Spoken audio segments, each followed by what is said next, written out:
చెప్పుకుంటారే గోదారి గట్టు మీద రామసులకునే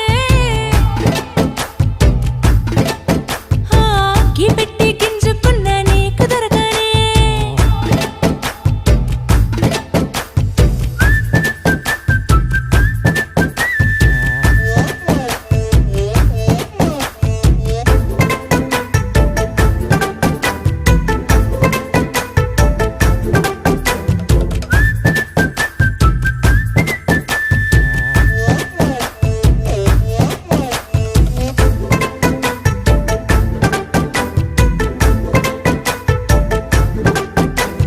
విస్తరి ముందేసి పస్తులు పెట్టావే తీపి వస్తువు చుట్టూ తిరిగే ఈగలు చేశావే చీచి చేసి కేలేని మొగుడుగా